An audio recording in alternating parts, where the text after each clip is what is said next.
recently had some unforeseen medical expenses. Can I get a tax deduction for the hospital bills?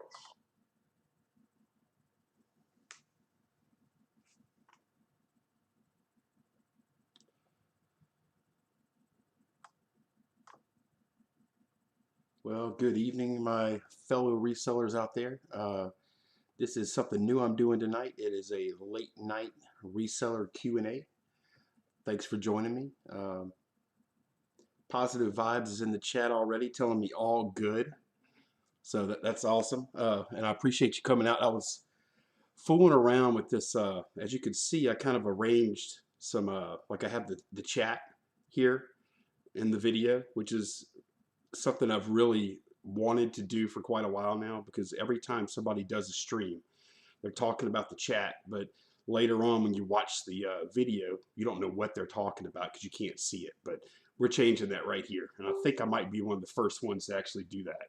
So, but it's not easy. It took me a while to configure the software, and I even have it to where if I want to go look at, if I want to look at a web page with y'all, boom, now I can look at a web page. So I don't know if this is a, okay, yeah, here we go. Yeah, this is good. Perfect. So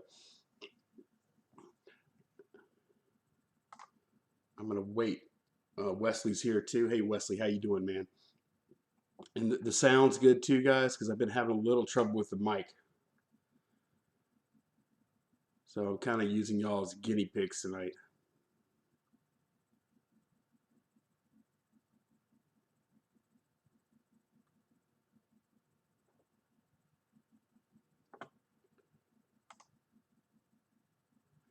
And I'm going to go ahead and jump right in to the questions. What I did was I posted a video a couple of days ago asking for questions for the Q&A show just to kind of get us started. And of course, I'll be happy to take any questions y'all might have in the chat, or if you have any ideas you want to talk about, or if you want to answer some of the questions yourself, that's cool too. I'll read them, or people can read them right there in the chat, since we're high tech on this stream here. So actually, I'm going to start with Positive Vibes because they're the last ones to put their question up, and it was like probably one of the better ones too, or better group of questions. Golly, I gotta shut off this Facebook. Let me kill that. There we go. Good, perfect sound, awesome. Positive Vibes, what is your actual first name? I think you might have told me before, but I forgot. And not that Positive Vibes is not a good name. So let me start. What is the most weird thing you sold for a profit? And I was thinking about this just a minute ago, and I think there's a couple. I think I've got three in mind. I went to, there's a country auction like about 5 miles from here. They run it every week. And I bought a, Curtis. Hey, Curtis. Okay, cool. So Curtis, I bought a Domino's pizza delivery sign, like the magnetic kind that goes on your car. It plugs into the cigarette lighter. Well, it came up for auction, and hey, Krillin, how you doing tonight, man? Good. I'm glad I sound right, because sometimes this mic makes me sound like a hamster. So anyway, this Domino's pizza sign, light up sign you put on top of your car for delivery driver, it came up for bid, and the guy started at like 25. Total silence. There's probably about 100 people there. Then he ended up dropping it down to 5 like they always do. I put in a bid. I wanted it at $5. And we actually, when we got out to the car, I plugged it in and put it on the rooftop, and we drove home with it on. So that was pretty funny. But ended up selling that thing. It was like 4 days. I sold it for $100. So I don't know what the heck they were doing with it. I don't know if it's a collection, or if maybe they lost their sign, but it looked like kind of a vintage thing. What you selling's here? Hey man, fishing and picking. Man, this notification woke me up. You weren't asleep. Resellers don't go to bed that early, not usually. Oh, and I am having a beer right now, kind of relaxing, guys. Kind of a long day. Yeah, I know. Alvin and Chipmunks. Yep, I know. It's it's been a hassle. But anyway, that was one of them. Another one was at a garage sale one time. I actually bought a slot machine, but it was one of the Japanese ones. They call them Pachizlo, and it was pretty cool. We had it set up. It's like a full size, like Vegas style slot machine. It took quarters. You take either these tokens or these quarters, and we played with it for about a week or so. At that point, I had a antique booth, and I ended up selling it there for like $250. I don't remember what I bought it for. I think like $75, something like that. And the other weirdest thing would probably be I bought a 1970s vintage police light bar. I actually bought it from off a Facebook group, and what it was a Johnny Rentus in the house. Hey man, what's up?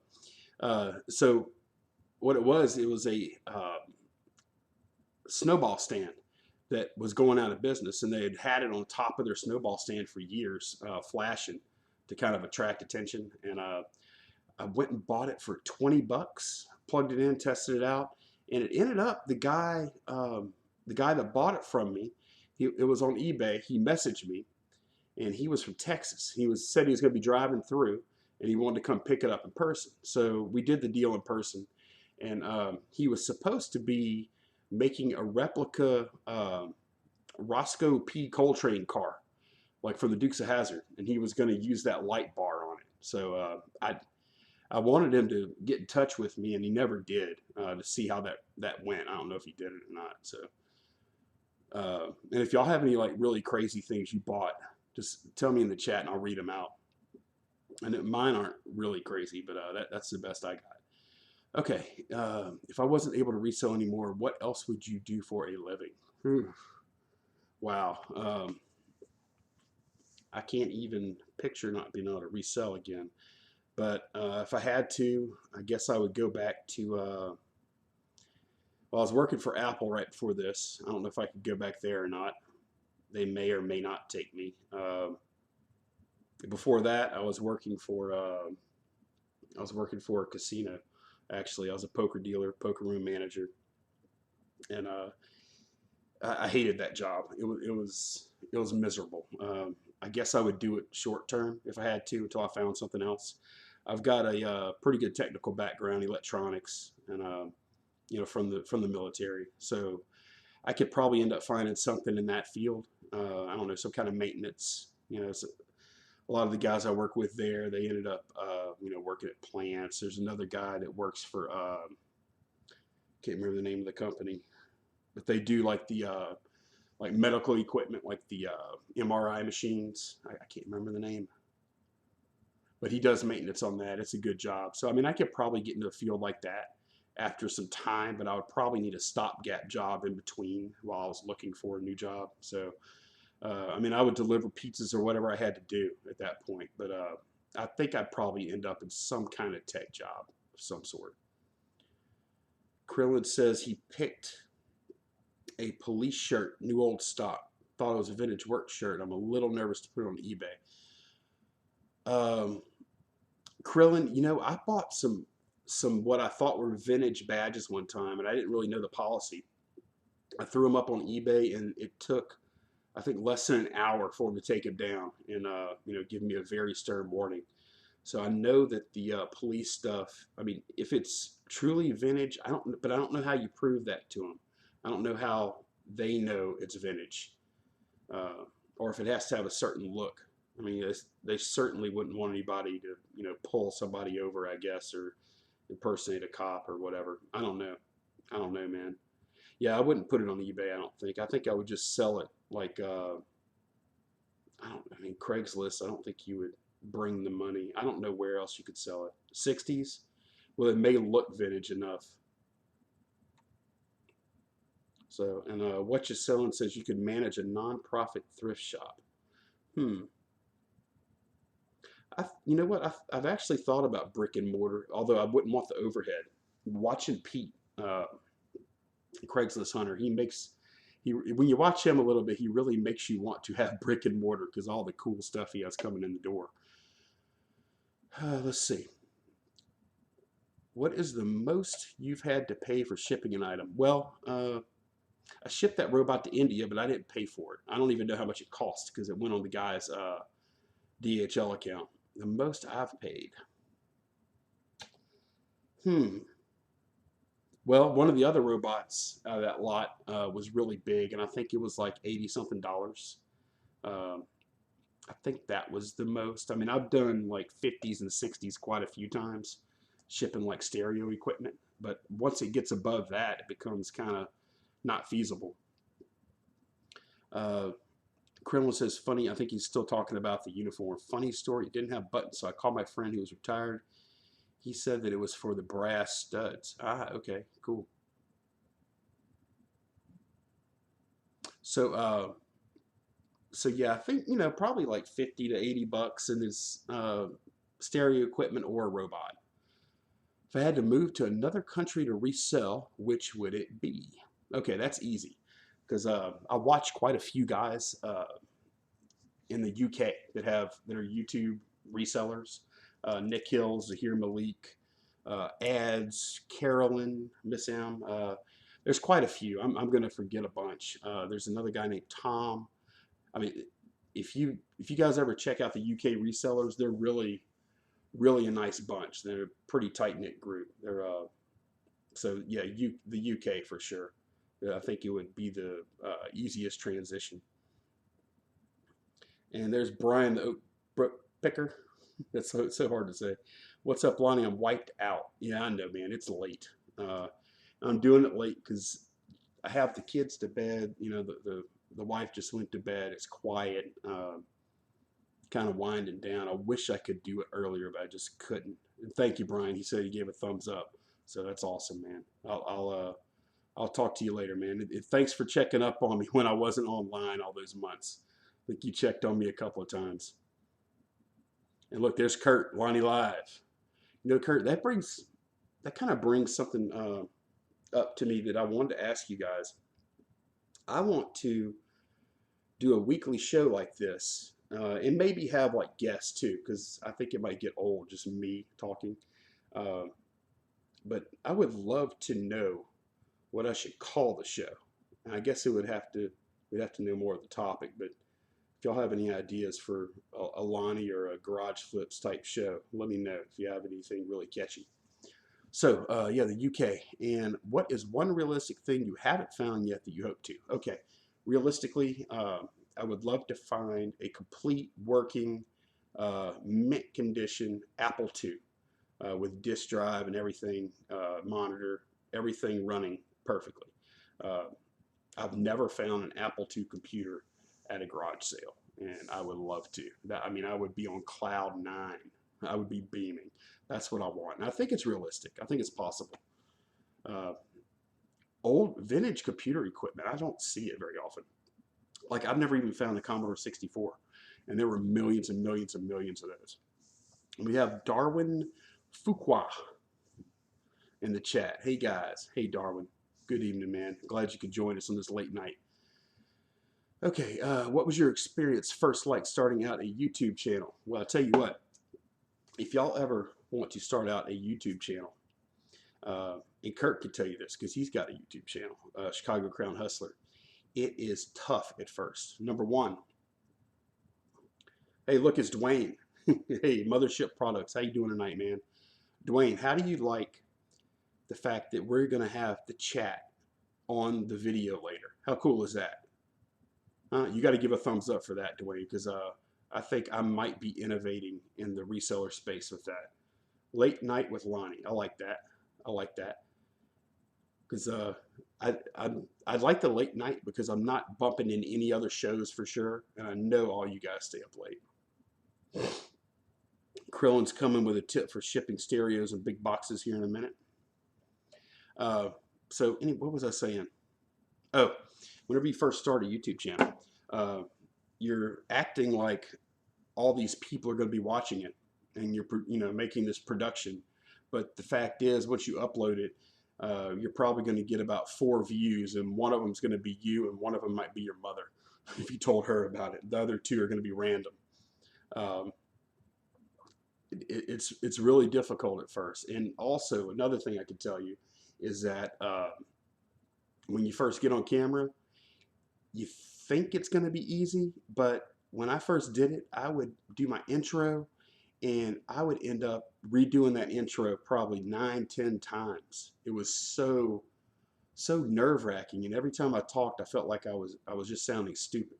Um, I've gotten over that to some extent, but I mean, I'm a little nervous right now. Like when I'm doing like just a regular video recording, it's a breeze, no problem. But when it's live, anything can happen. You know, you don't know exactly what you're going to deal with. You don't know when it's going to get awkward. Um, so let's see, Krillin. Let me scroll up here. The late Lonnie show. Oh, okay, I kind of like that too. Late night with Lonnie, late Lonnie show. Uh, okay, and hey, what you selling? I have just started my channel, but question. So I guess is it? So it's on this account. What you selling? Everybody, after you leave here, go check out his YouTube channel. Let's see what he's got up there. Tell him you came from here. What you selling? It's what cha is CHA and sellin SELLIN. And Krillin says, make sure you put the accurate dimensions. Yeah, absolutely.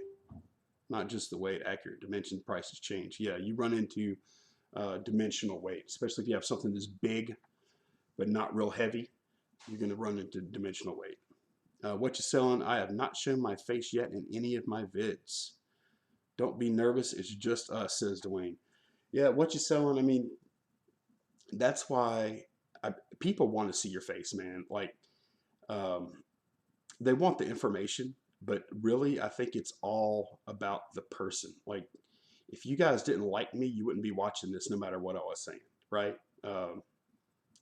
I've watched plenty of channels where, I mean, it was the greatest content in the world, but something about that person I just didn't quite like. It just didn't, they rubbed me the wrong way or whatever it was. I didn't never watch them again, you know? So um, you got to put personality in there eventually. And it can take some time to build up, man. It's cool.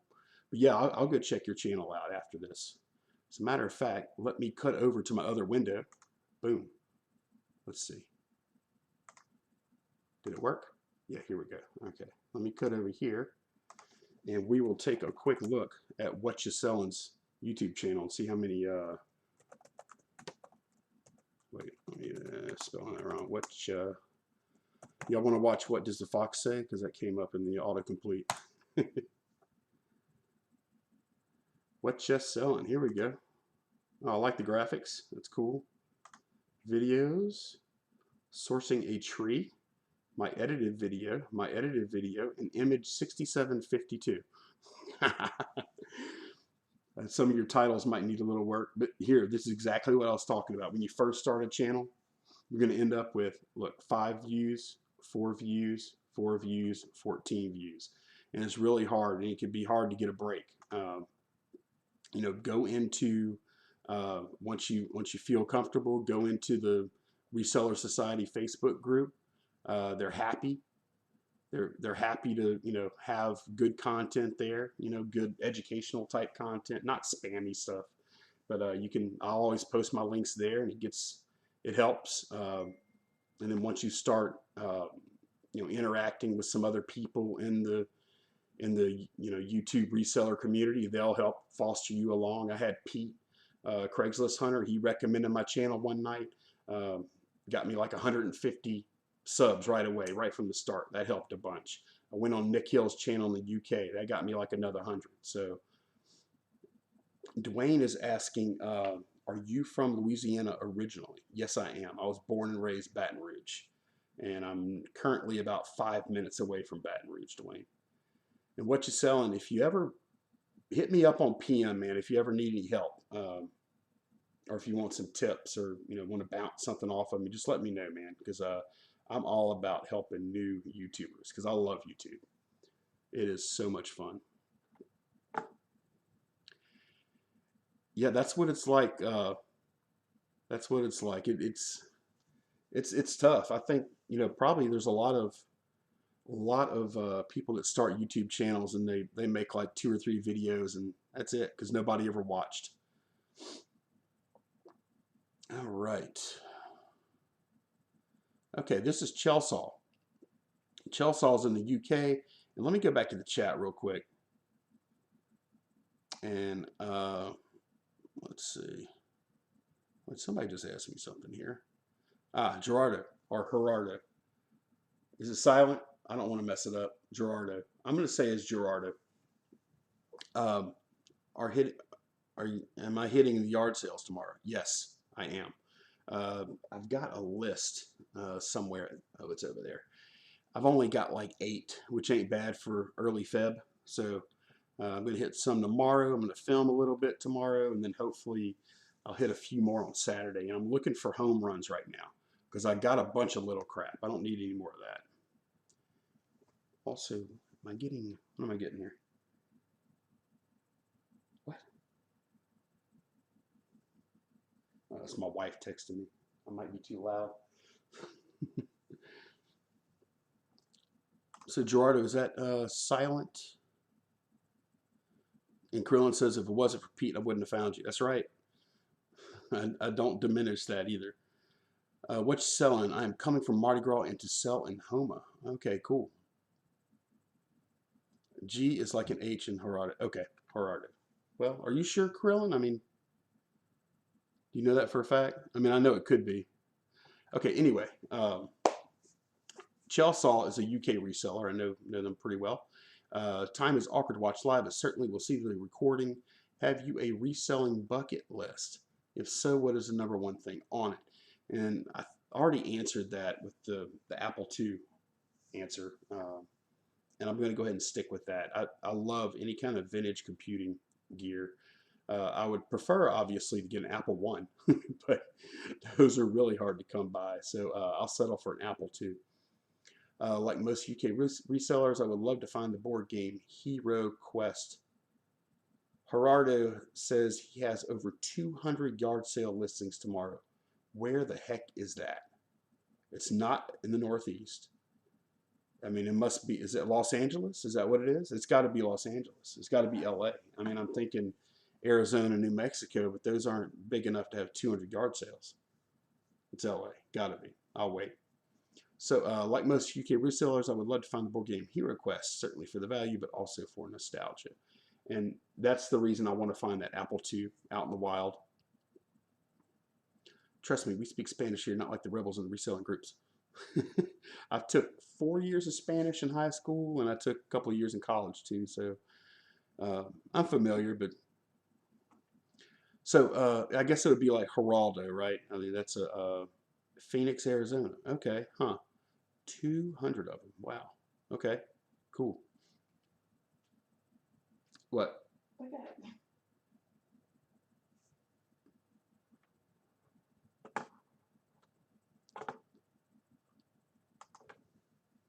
What am I looking at?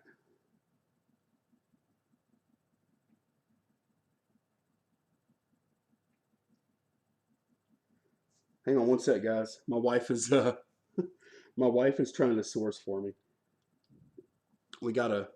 She just sent me a text with a box of old Atari stuff. I think it's off of a Facebook group. What do they want for it? 30 bucks? I don't see anything good in there. Is that at a garage sale or it's a no? Ugh. I'm gonna pass on it. Thank you though. I appreciate it. Atari 2600, unfortunately, as much as I would like it to be valuable, it's just not. But she's in there trying. So, where was I, guys? Let's see. Do you offer a lot of free shipping? What product or items do you stay away from, even if there's decent money? Do you ship a lot of heavy items like 30+ pounds? I hardly ever offer free shipping. If I do, it's going to be on a product that's probably first-class postage. So I know exactly what it's going to cost me. I would never do free shipping on something that's going to have a variable cost to ship, like priority mail, something like that, I wouldn't do it. So what product or items do you stay away from, even if there's decent money? So far to date, and I catch a lot of flack for this, I don't do clothing just because it's not something I like. Um, I think I need to expand into clothing eventually. Make sure I'm still, guys, I haven't seen anything in the chat. Am I still good here? Loud and clear? But yeah, I stay away from clothes. And you ship a lot of heavy items like 30 plus pounds. I ship 30-pound items all the time, stereo receivers mostly, and they weigh right around 25 to 30 pounds for the bigger ones. So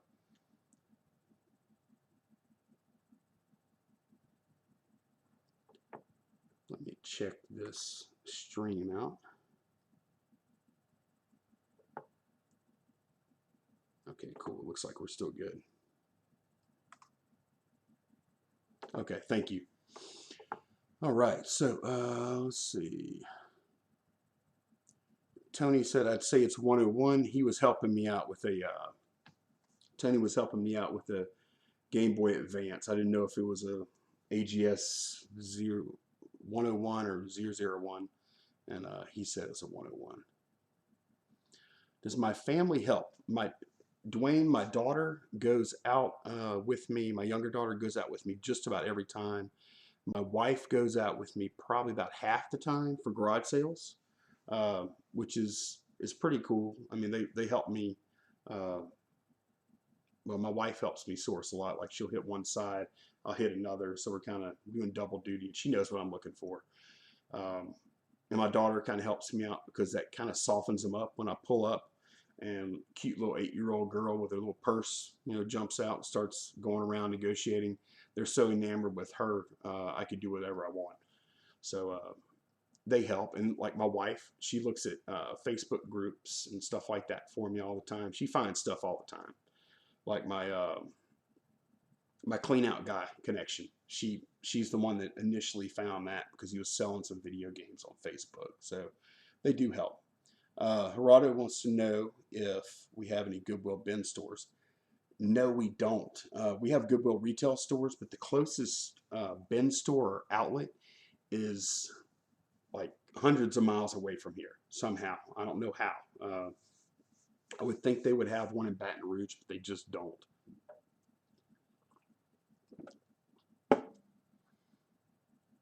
Let's see, how small is too small? This is a good question. Would you buy something that you could profit only a couple of bucks off of? Not intentionally. I would not buy something intentionally that I would only profit a couple of bucks off of. But I will say that I wouldn't mind, I really wouldn't mind buying a product that I would profit, say, after all is said and done, all in, $3 or $4 off of, as long as I had like a bunch of multiples. I only had to do one listing, and it was super easy to pack. Like, get the order, drop it in a bubble mailer, close it, and put the label on. If it's that easy to deal with, then yeah, I'll do that for $3 or $4 a pop every time. And I've got a couple of like retail arbitrage products that I've done that with, and those work out really nice. Just little add-on sales I get. Every, like yesterday I had a couple of them, and it's not a lot of money, but it's a little something. So pay for a little gas. But they've got to be small, and they've got to be something that I can do all with one listing.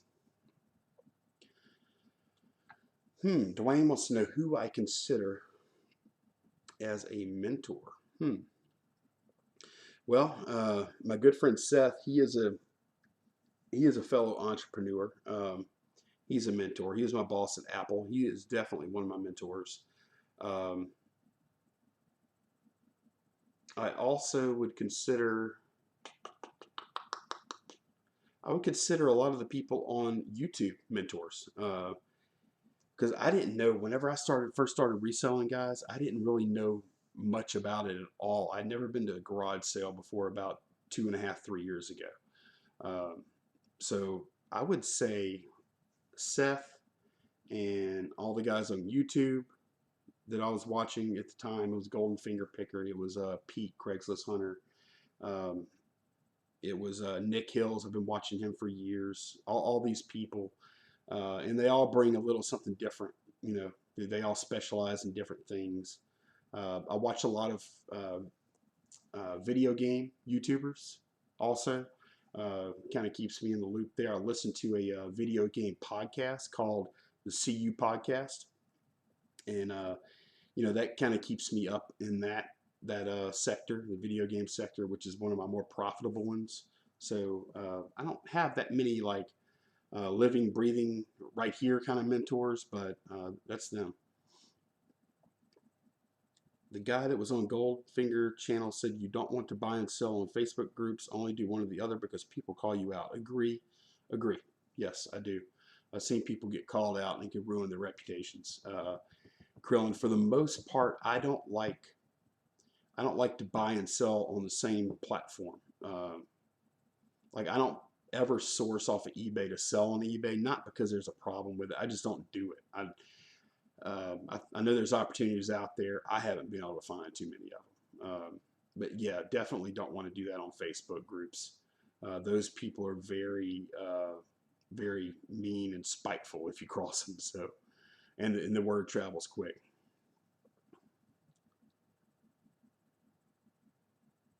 And ask if I ever bought any storage units. And I went to a couple of storage unit auctions, and every unit I saw, it would have like a couch or a couple of mattresses along with a bunch of other stuff. And I just didn't want to deal with it all. So I didn't, I think I made a few bids one time, but I've never actually won a storage unit. Now I bought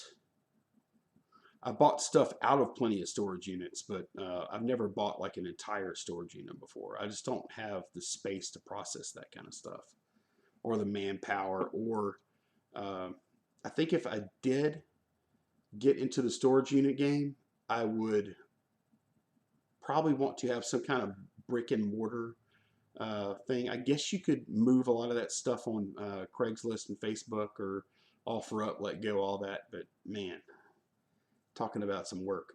Any of you guys do storage units? And Chicago Crown Hustler is back. He made it. Sounds like it might have been in doubt, Kurt. So, what 3 things do you consistently find at Goodwill that is easy to sell, frequently found, and offers good margins? Uh, I don't consistently find anything at Goodwill. I go a lot. Whenever I go to the FedEx and a few other places, I always stop at the Goodwill just to take a look. I'll tell you the one thing that I do find a lot is stereo equipment, like tape decks, receivers. Don't see too many turntables, but yeah, I would say stereo equipment is what I usually find. Every now and then I'll find a video game, but it's pretty rare. The thrift stores here are like, it seems like 95% closed. So I'm not even looking at 95% of their inventory. So,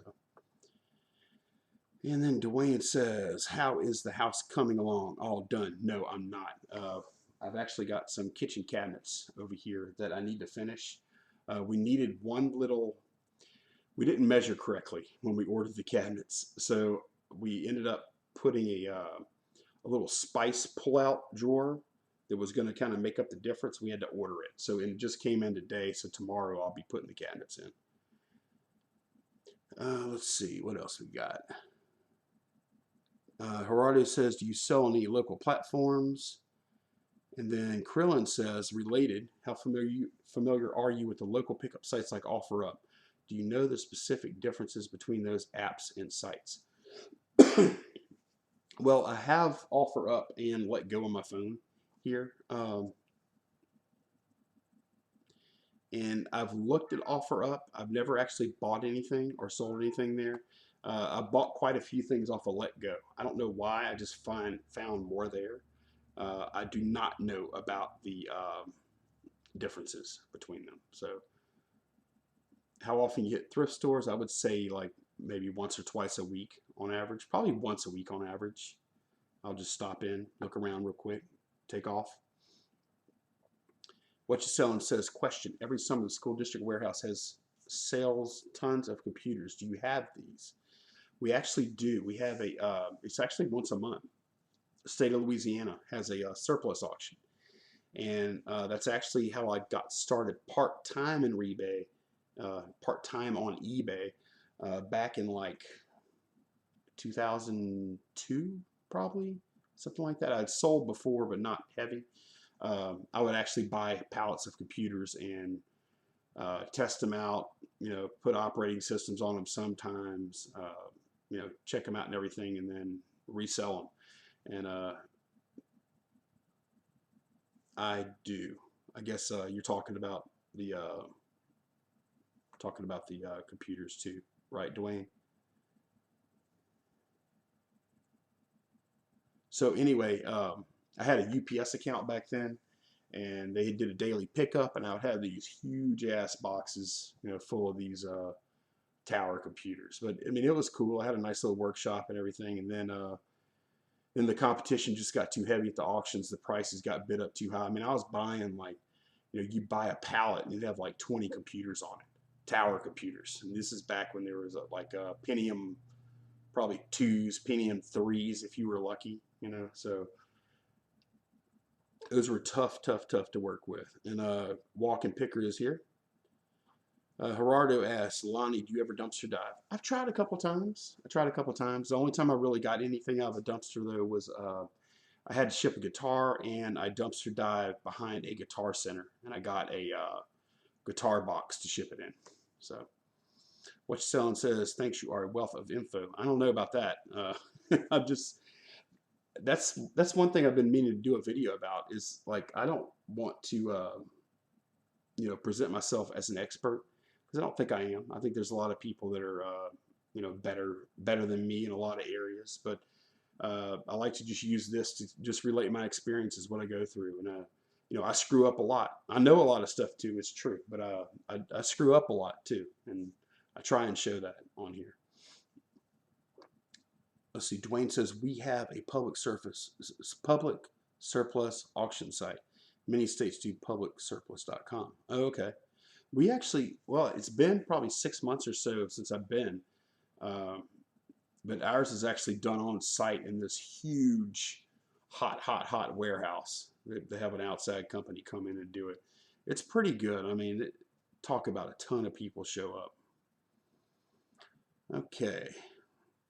And I think it might be past Chris's bedtime, but he's here anyway to support me. Thanks, Chris. So the 3 things, I only named 1. That's really all I got, Daryl. Sorry, man. Is there any categories you think someone should charge a return fee on, especially if they use free shipping? Thanks. Comfortable life. I don't use free shipping, and that's one of the reasons. A return fee, I'm guessing that would be the like the restock fee. I don't typically charge anything like that. I mean, conventional wisdom is going to say if you charge something like that, then they're just going to come up with a item not as described case, and then they could get around it like that and get around the shipping. I don't know. Charge a return fee on, maybe if you sell clothing, maybe like a seasonal type item.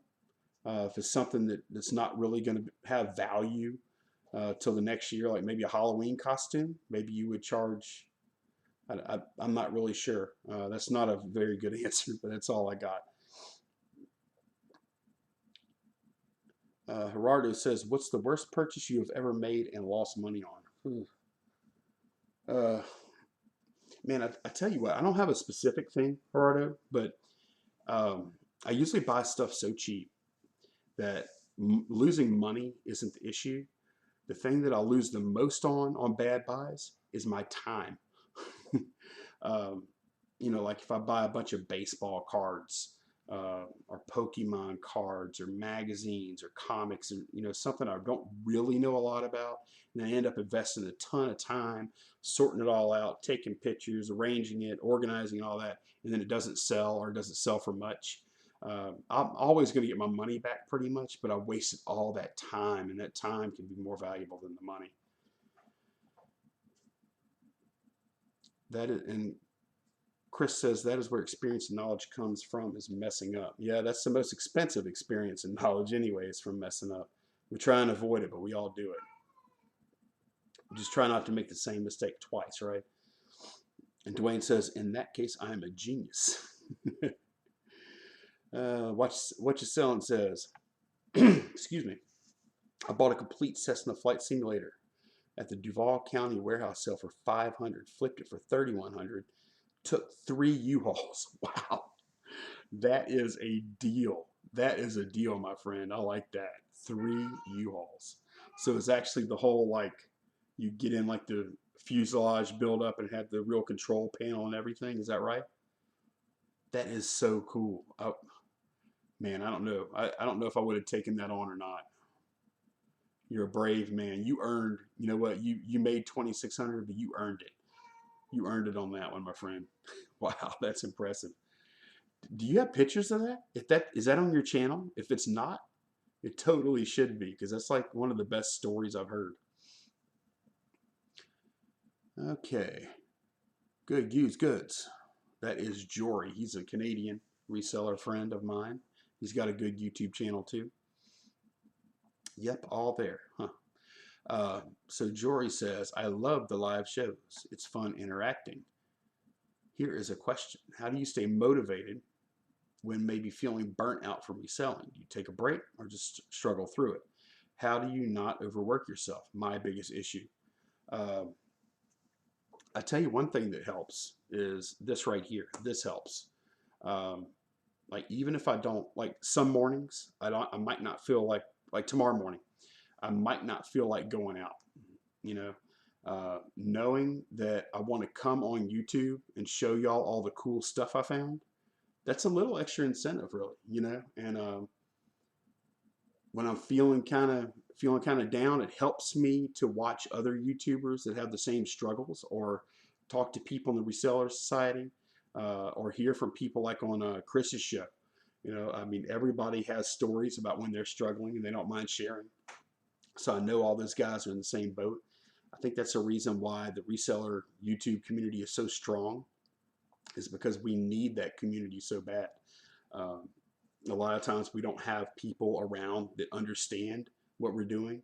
Even our own families, they might not want to talk about it with us, or we might not want to talk about it with them because they don't understand. So it really helps if you have somebody to reach out to. And in my case, it's usually YouTube channel or Facebook group, stuff like that, that really helps me get by some of those spots.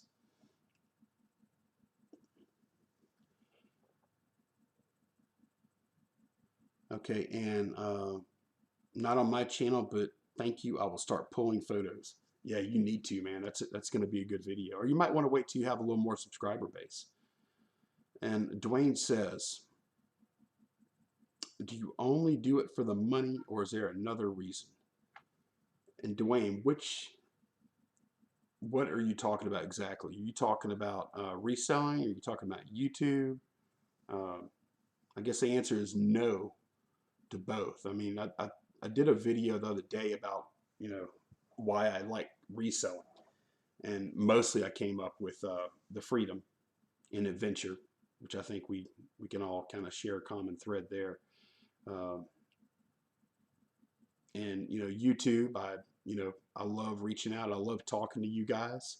There is a little bit of money involved, a very little bit in my case. The bigger channels, they make a little more, and that it's nice. I'm not going to say I don't like money, but that can't be the sole reason, or you just can't keep doing it, because it's not enough money to make you make videos each and every day or 2 or 3 times a week. It's just not. If it was just for the money, nobody would be doing it, I don't think. And Krillin says, what's up, Jory? He's giving Jory a shout out, even though I don't think he's here. No, he's not here. Uh, Gerardo says, I drive my family nuts talking about my picks. Yep, me too. And I really nuts when I talk about the sales. Like I hear a cha-ching on my phone, I look at it, I'm like, oh yeah, look, blah, blah, blah, sale. And I'm looking around and nobody's excited. You know, like, oh boy, okay.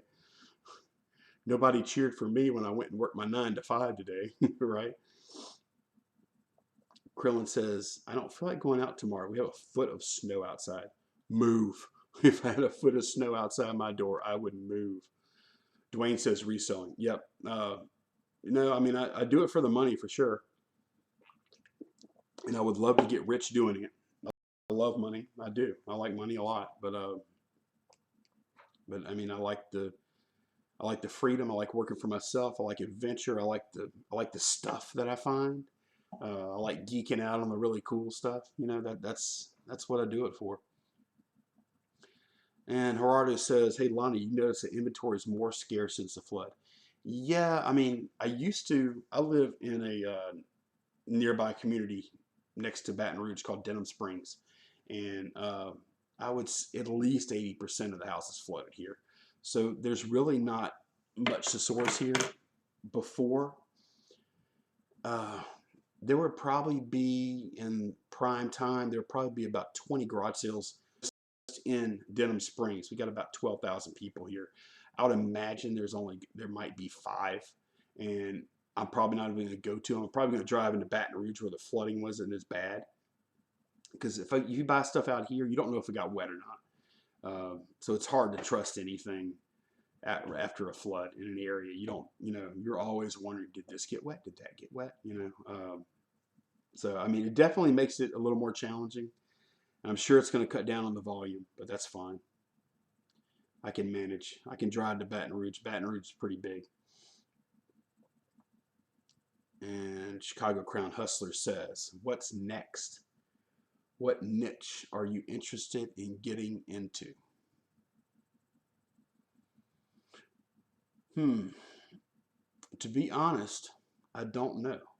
Um, I need to get into clothing, but I'm not interested in getting into clothing. Uh, Most of the stuff I'm interested in getting into, I'm already there. Um, Usually, if I'm interested in it, I'm there. So I don't I don't know. Um, Krillin says, "How far do you live from the bayou?" Well, I've got a river. Uh, the river that actually flooded caused all the havoc. It's about a half mile that way.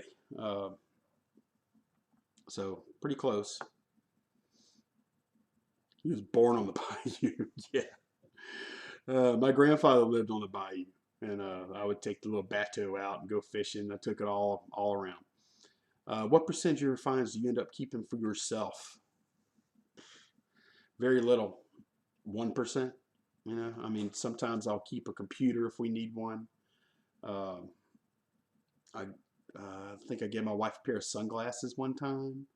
Uh, she she got a purse one time at a garage sale that she kept. Uh, I don't like keeping the stuff. I don't like it. I don't even like keeping my inventory. I want to sell it all. So not much, Dwayne. I don't. I mean, I like the stuff a lot, but it's enough for me to have possessed it once, taken some photos of it, and then let it go on to its next home. It's good enough for me. I feel like I still own it. You know. So, how do I stay motivated? Like I say, YouTube, Facebook groups. Yeah, I do struggle through it because I mean we got to eat. I got to get money. You know. And how do you not overwork yourself? My biggest issue. Tell you the truth, man. I think I think I need to work harder, and that's something I'm really trying to do right now. Is I'm trying to work harder. It's so easy to end up wasting time, like on Facebook or YouTube. Um, I'm not always successful, but I'm trying to cut back on that some and get more work done because I've just got so much stuff to list. So those are all good questions. So how long have I been going, guys? About an hour now. And Watch Selling says, I agree. Flip it, don't store it. Yep, sounds good. And Cab 7, I don't think I've ever seen before. Hi, Cab 7. I have garage sales all the time, but junk dealers come by and want everything for $1.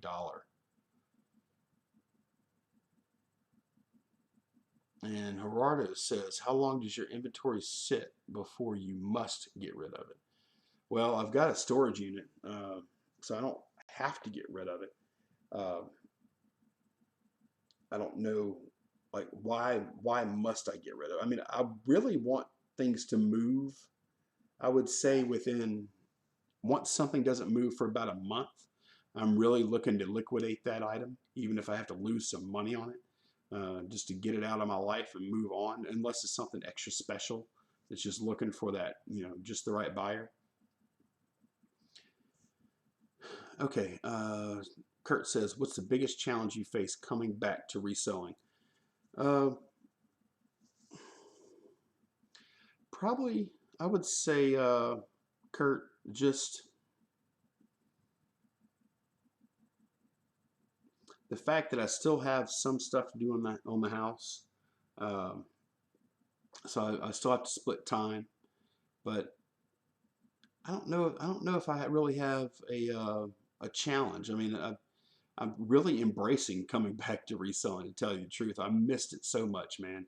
Um, when it's taken away from you and you're not able to go out and source and make those great finds and show them off on YouTube or look at the finds other people have and uh, get that thrill when you hear that cha-ching on your phone and you look and you sold something.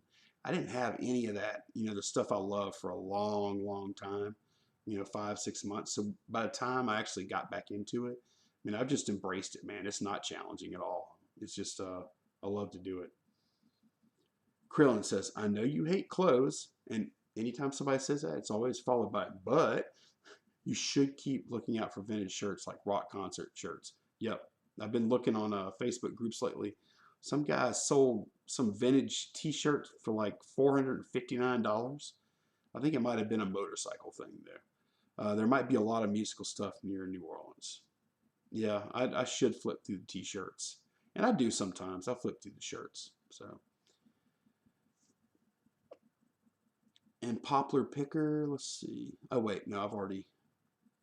Okay, that's it, guys. Anybody got anything else before we sign off? Because I'm bushed. Uh, I'm glad y'all came out. How many we got here anyway? Let's see. 14 watching live. And I got a thumbs down. That's always good to get at least one of those. 8 thumbs up. That's good too. Not bad for a late night. First time. Small channel. So I'm pretty happy with these results. And if there's nothing else, guys, time for this old man to go to bed. Great show. Thank you, Dwayne. I love watching you and Chris every week too, man. I really enjoy y'all's show too. So thanks for coming out and supporting mine. And Gerardo says, I've had luck with Harley jackets. Yeah, I've bought a few Harley things. I had a pair of boots. Oh, you know what I bought? I bought a seat for Harley Davidson a couple of years ago. I don't remember what I got for it. It was pretty good. It was used. It wasn't perfect shape. And it actually ended up going overseas, GSP. It's like fishing. If the fish aren't biting in one spot, move to another. It's right on, man. All right, guys, I'm going to sign off. Thanks for watching. Y'all have a good night. When you're picking this weekend, be careful. Find great stuff. Make a bunch of money. Take care.